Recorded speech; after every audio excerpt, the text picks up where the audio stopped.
Vamos a comentar el mensaje del día 12 de julio de 1984 para comprender a la luz de este mensaje el Evangelio con el que se inauguran los domingos de Cuaresma, el primer domingo de Cuaresma, San Mateo 4, del versículo 1 al 11, la triple tentación con la que el demonio se aproxima a nuestro Santísimo Redentor. El mensaje del 12 de julio de 1984 dice así: queridos hijos, en estos días Satanás está tratando de obstaculizar mis planes. Oren para que su plan no tenga éxito. Yo oraré a mi Hijo Jesús para que Él les conceda reconocer su victoria sobre las tentaciones de Satanás. Gracias por haber respondido a mi llamado. Vamos a pedirle al Divino Espíritu que nos asista, que nos acompañe, que nos guíe para poder profundizar este mensaje y así el plan de nuestra Madre, la Reina de la Paz, sea acogido por nosotros en nuestro corazón, no solamente en nuestra mente, sino que en nuestro corazón. Recibid, oh Espíritu Santo, la consagración perfecta y absoluta de todo mi ser que os hago en este día, para que os dignéis ser en adelante en cada uno de los instantes de mi vida, en cada una de mis acciones, mi director, mi luz, mi guía, mi fuerza y todo el amor de mi corazón. Yo me abandono sin reservas a vuestras divinas operaciones y quiero ser siempre dócil a vuestras santas inspiraciones. Oh Santo Espíritu, dignaos formarme con María y en María según el modelo de vuestro amado Jesús. Gloria al Padre Creador, gloria al Hijo Redentor, gloria al Espíritu Santo, santificador. Amén. Si quiere, reza conmigo, hermanita. Ven Espíritu Santo, por medio de la poderosa En esta intercesión procesión del del Inmaculado Inmaculado Corazón de Corazón de María María Santísima, Santísima, Reina de la Reina Paz. de la Paz. Ven Ven, Espíritu Espíritu Santo, Santo, por medio de la a tu poderosa poderosa intercesión intercesión del del Inmaculado Inmaculado Corazón de Corazón de María María Santísima, Santísima, Reina de Reina la de la Paz. Paz. Ven, Ven, Espíritu Espíritu Santo, Santo, por medio de la por medio poderosa de la poderosa intercesión intercesión del Inmaculado del Corazón Inmaculado Corazón de de María María Santísima, Santísima, Reina Reina de la de la Paz. Paz. Dice el Evangelio según San Mateo capítulo 4 que Jesús fue llevado por el Espíritu al desierto para ser tentado por el demonio. Las preguntas que generalmente se tiende a hacer aquel que escucha el Evangelio es si acaso el Señor puede ser tentado, podía caer en tentación el Señor, y claramente no, porque en Él no hay pecado ni malicia, porque es Dios. Él es el sumo bien, es la verdad misma, la santidad y la gloria. Por lo tanto, siendo Dios la persona divina, el Verbo, el Hijo, no tiene carencias, no tiene trancas, no tiene limitaciones, eh, porque es la plenitud de la bondad, del bien, de la santidad, eh, y es el omnipotente, el creador. Eh, lo que sí puede que nosotros podamos reconocer en él es que, como dice Filipenses capítulo 2, versículo 6 al 11, que él no hace alarde de su categoría de Dios, en todo se rebajó como uno de nosotros, menos en el pecado. Es que él, al abrazar la naturaleza humana, sí también abraza la fragilidad propia de la criatura. Por lo tanto, el Señor experimenta el cansancio, el frío, el hambre, la sed, el dolor físico. Él experimenta eso propio que Dios ha puesto, que es propio de nuestra condición de criaturas. Sin embargo, no con la vulnerabilidad que proviene del pecado y que hace que también nuestras facultades naturales se vean también limitadas, ¿no? Por los efectos del pecado, por la ausencia de la gracia y de los dones preternaturales por los que nos creó el Señor. Y por lo tanto también está la tristeza que quita las energías, que desorienta los sentidos, pero eso no lo experimentó el Señor, porque Él era la humanidad santa, íntegra, ¿no? Ese es el nuevo Adán, el nuevo Cristo, el nuevo Adán, la nueva creación. El Cristo es en el que se manifiesta la nueva creación, es el esplendor. eh, y de los méritos de Cristo, de su sangre redentora, los frutos de este plan redentor de la redención, de la salvación realizada por el Señor, está la nueva Eva, María Santísima, que se aplican en ella esos frutos, esos méritos con antelación. Aquel que es dueño del tiempo y creador del tiempo lo puede hacer y la preserva justamente de las heridas del pecado.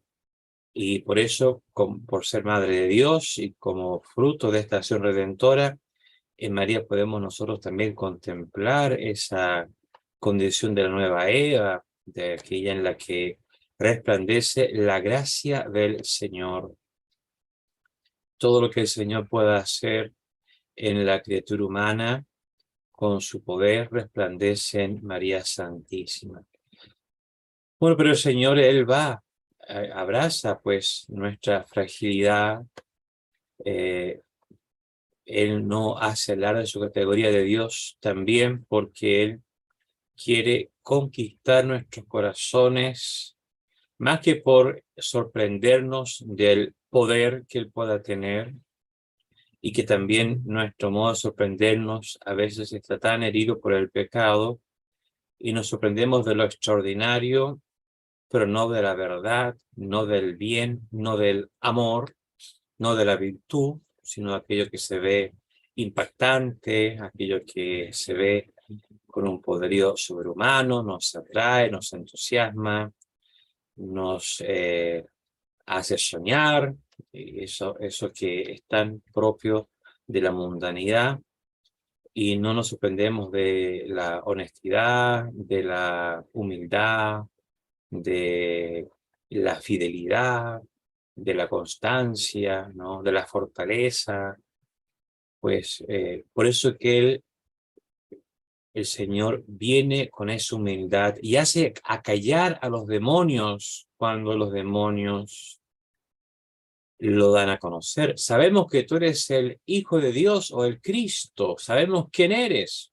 Y el Señor los acalla, porque el Señor quiere que justamente nuestro corazón se deje conquistar por lo que es real, verdadero, auténtico, que es lo que el Señor nos puede dar, que es Dios, que es aquel que prevalece y que trasciende por sobre lo pasajero y lo aparente, ¿no? Y todo lo que en la humanidad resplandece de Dios, el orden creado por Dios para la humanidad. ¿Qué es lo que ahora el ser humano está destruyendo con su pecado, con su malicia, tratando de alterar, tratando de destruir todo el orden natural que el Señor ha hecho, que Dios ha hecho para la vida humana, para la familia, para los hijos, varón y mujer los creó? Y el Señor va al desierto. ¿Y por qué va al desierto? ¿Y por qué permite ser tentado? No puede caer en la tentación, pero sí permite al demonio que lo tiente. No sabían los demonios todo de Cristo, no sabía Satanás solamente se le dio a conocer que tenía que venir el Señor. Pero esto de la encarnación, este nuevo Adán, es un misterio. No conoce, no puede reconocer el abismo del amor de Dios y de su plan, porque es lo que él ha rechazado. Solamente se le dará a conocer algo en vista a nuestro bien, al de nosotros, de nuestra salvación. Y así como no pudo tentar ni hacer caer el corazón de María Santísima, por supuesto no iba a poder hacer caer el corazón de Jesús, pero no lo sabía, no sabía qué podía hacer. ¿Seguiría teniendo el mismo poder sobre la humanidad? ¿Qué cambiaría el que el Verbo se haya hecho carne, que el Hijo de Dios se haya hecho hombre, haya abrazado la vida humana? ¿Qué cambiaría para aquel que era el príncipe de este mundo? Con su malicia, con su poder, tenía sometido al mundo, con sus tentaciones, con sus engaños, con sus ideologías, con el orgullo, la soberbia, con la murmuración, con la herejía y con el pecado. Pues, así como el Señor permite males por bienes mayores, así permitió que al terminar estos 40 días, ya experimentando el hambre, la sed y el cansancio, se aproximara. El momento que estaba más vulnerable el Señor, humanamente hablando. No podemos olvidarnos que Cristo va al desierto, no porque necesite, como nosotros, de la oración, porque Él es Dios. Porque ¿a quién iba a orar si Él mismo es Dios? Pero sí Él nos muestra cuánto la naturaleza humana necesita de la oración. Y es por eso que va al desierto, para mostrarnos Él con su propia humanidad cuán necesaria es la oración para nosotros y estar a solas con lo que es una auténtica oración, buscar a Dios para estar con Él, vivir en Él y de Él. Como el Hijo busca al Padre, así nosotros buscar a Dios. Y en ese espíritu tenemos que entrar en la Cuaresma y comprender por qué para el Señor es tan importante que nosotros vivamos nuestra Cuaresma, nuestro desierto, nuestros 40 días de penitencia, de recogimiento, para con Él abrazar la voluntad del Padre, reconocer en Dios a un Padre y dejarnos tomar en los brazos de la voluntad de Dios, de su gracia, de su designio, y así ser transformados por el Espíritu y decir Abba, Papá. Eso es lo que quiere Jesús. En este orden, por lo tanto, tiene sentido, un sentido profundo estas tres tentaciones, las tentaciones. El Señor lo permite primero para ser tentado, para mostrar, para terminar con el poder de las tentaciones sobre la naturaleza humana. Abre aquí el Señor este plan redentor, esta era de la salvación, le da a la naturaleza humana por la gracia que Él derrama de su corazón crucificado el poder para vencer la tentación. Y entonces el Señor comienza a enseñarnos a vencer la tentación, a colocar nuestro corazón y nuestra mente en el lugar adecuado, para que luego la aflicción de ser tentados vayamos creciendo en la comunión de vida con Dios y nos dejemos transformar por el Señor. El demonio,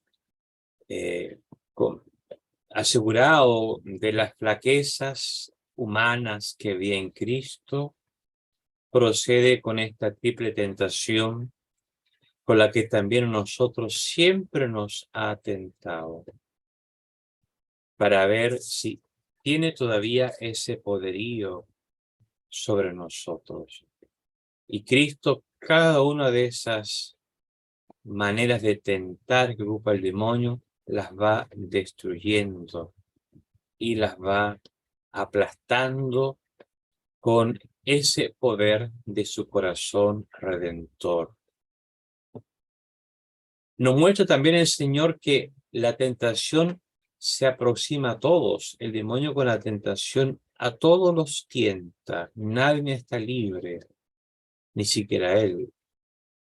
Por lo tanto, para poder vencer la tentación es necesario evitar toda arrogancia y suficiencia de creernos superiores o suficientes ante la tentación, ante la malicia. Aquel que piensa que no tiene pecado o que no cae en pecado o que ya ha superado el peligro de las tentaciones, está manifestando justamente lo contrario, que está enceguecido por el pecado. Su conciencia se ha enceguecido, se ha corrompido. Entonces la humildad que procede de nuestra convicción de ser criaturas a quienes Dios llama al desierto para reconocerlo a Él con los impulsos redentores de Jesús, del Hijo que nos concede su Espíritu, reconocerlo a Él como Padre, pero necesitados de que Él nos tome en sus brazos. Es hermoso ver cómo el Señor, en su divina misericordia, en su compasión, nos muestra cuán importante es esta comunión profunda con el Señor. Y esa comunión y esa búsqueda de esa comunión primero se expresa en el buscar su palabra, el de querer vivir con nuestros criterios transformados por su palabra. Esto es muy importante. ¿Qué es lo que la verdad, las noticias, los conocimientos, lo que atrae nuestros sentidos y nuestro entendimiento? Tiene que existir esta primacía, en primer lugar, de la palabra de Dios, porque la palabra de Dios es una persona, es el Verbo, el Hijo. Y esa palabra de Dios que nos habla en los evangelios, en las escrituras, y que la iglesia nos predica, y que está contenido en el magisterio, y que desglosamos de la experiencia y la predicación y el testimonio de los santos, y con tanta frecuencia la Virgen Santísima, nuestra Madre, nos coloca como punto clave para nuestra no solamente salvación, sino que también conversión, santificación, configuración con Cristo, es decir, pasar por la conversión al fervor y del fervor al amor, de ser transformado por Cristo, es la palabra de Dios. La meditación de la palabra de Dios, la meditación del Evangelio, la asimilación en la mente, pero también en el corazón. No solo para erudición y no solamente para una apologética de la fe, no solamente para el diálogo o la defensa de la fe, sino para amar y para vivir de lo que los apóstoles predican, lo que predicaron los apóstoles, lo que predicó y enseñó Jesús de la palabra de Dios. Es el punto principal que después de la humildad de Cristo podemos comprender. La humildad que nos coloca en el lugar adecuado y luego los fundamentos, la palabra de Dios. De ahí la respuesta ante la tentación. No solo de pan vive el hombre, sino de toda palabra que sale de la boca de Dios. pues la tentación del placer ha de ser vencida por encontrar el regocijo, el sentirnos alimentados, nutridos vitalmente por la palabra del Señor. Importante entonces es justamente escuchar los mensajes de la Reina de la Paz, que nos pide en estos días aprender a enfrentar este ataque de Satanás, pero con éxito. La meditación de la palabra, o la lección, el rezo del Santo Rosario, la frecuencia de la misa, la adoración, la Eucaristía, la confesión. Eso es una vida, el ayuno, eso es una vida que se está nutriendo de la palabra de Dios, de la palabra que se hace Eucaristía, del verbo del Hijo que se hace Eucaristía. Y luego esta transformación de vida que va produciendo el Señor va dándonos a nosotros la certeza interior, la confianza del corazón en la providencia de Dios y en la confianza y abandono a la voluntad de Dios, que aun ante las injusticias, las persecuciones, las enfermedades y las tragedias, es siempre más poderosa. Y donde había pecado, sobreabunda la gracia, donde había muerte, viene la vida, donde había oscuridad, luego está el resplandor de su amor, y donde había antes un odio infernal y una violencia, resplandecerá su reino. Y al final, dice nuestra Madre, mi inmaculado corazón triunfará. Y por el reino de María vendrá a nosotros el reino de Jesús. Por eso es que ante los poderes del mundo y los poderes de la tiniebla, nosotros hemos de manifestar nuestra confianza en el poder y la misericordia de Dios. Y no hemos de tentar al Señor nuestro Dios. Así el Señor responde a esta tentación del poder, y Dios dará órdenes a los ángeles que te llevarán en sus manos para que tu pie no tropiece. Pues nosotros no hemos de tentar al Señor, sino que confiarnos a Él, y eso significa haciendo lo que Él nos pide. Y lo dice después en la transfiguración: hagan, ojalá, este es mi Hijo en quien tengo mi complacencia, escuchadlo. Y María Santísima nos enseña: hagan todo lo que Él les dice.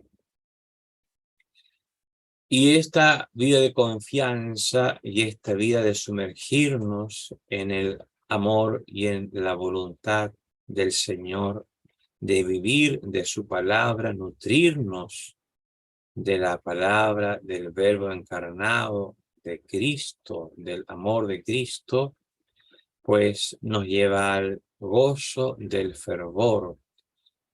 Y esa es la riqueza de la vida sobrenatural, o la vida de oración, o la vida espiritual.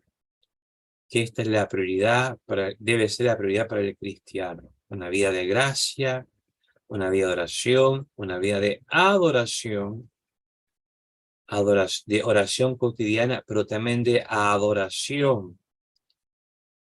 Es dar ese paso de la vida de oración en la que hay petición de perdón, en la que hay alabanza, acción de gracias, súplica, luego a solamente adorarle, porque eres digno de ser adorado, amado por sobre todo, aunque nada me des.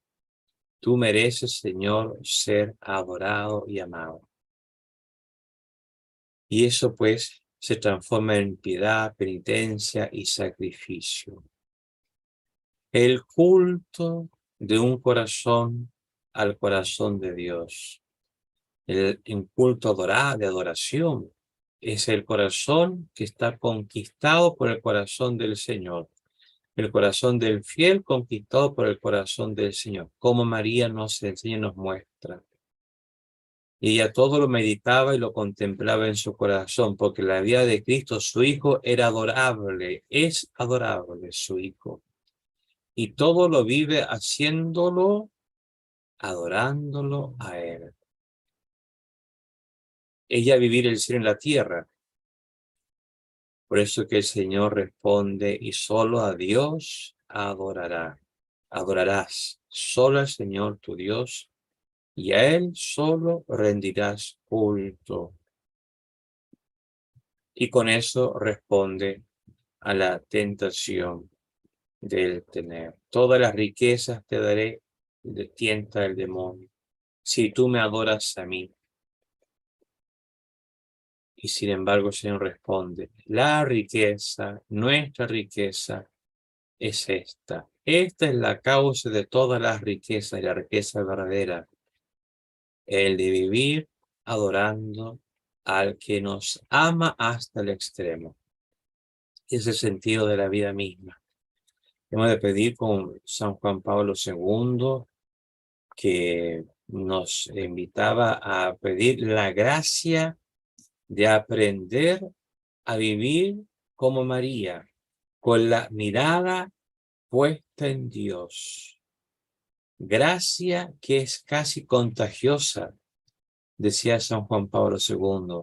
Él afirmaba que San José, este mes también de San José se contagió de esta gracia de María, se impregnó en esa convivencia santa con María Santísima, de tener los ojos, probablemente los ojos físicos en los momentos de adoración, de las obras de piedad, de meditación, pero por sobre todo los ojos interiores, la mirada existencial y vital, los ojos puestos en el Señor. ¿Quién vive así? Vive en el regocijo, más que gozo, se regocija, lo dice ella. Proclama mi alma la grandeza del Señor. Se alegra mi espíritu, se goza mi espíritu. María es la escuela de santidad donde aprendemos a relacionarnos con el Señor y a regocijarnos en Él. Que nos conceda como fruto de esta cuaresma el regocijo, que aunque nos despojen de todo lo que humanamente podemos esperar o anhelar, sabemos que si somos humildes y vivimos en buscar al Señor, como María nos enseña, esta mirada fija buscando al Señor y solamente a Él, tendremos ese gozo que ni la muerte nos puede arrebatar. Venimos rezando, hermanita y hermanitos, los que nos escuchan, renovando nuestra consagración, nuestra esclavitud de amor a María Santísima, Reina de la Paz. Bendita sea tu sea tu pureza, pureza, eternamente eternamente lo lo sea. sea, Pues todo un pues todo Dios un se Dios se recrea recrea en tan en tan graciosa graciosa belleza. belleza. A ti, A ti, celestial celestial princesa, princesa, oh oh Virgen Virgen Sagrada Sagrada María, María, yo te yo te ofrezco ofrezco en este en día este día alma, alma, vida y vida y corazón. corazón. Mírame con Mírame con compasión, compasión, no me no me dejes, dejes, Madre Madre mía. mía. Amén. Amén. Y en la hora de la agonía, momento de la tribulación, de la persecución y de la tentación, Madre Santísima, Madre nuestra, en tus brazos maternales, recibir la bendición sacerdotal y la extrema unción. Amén. Amén.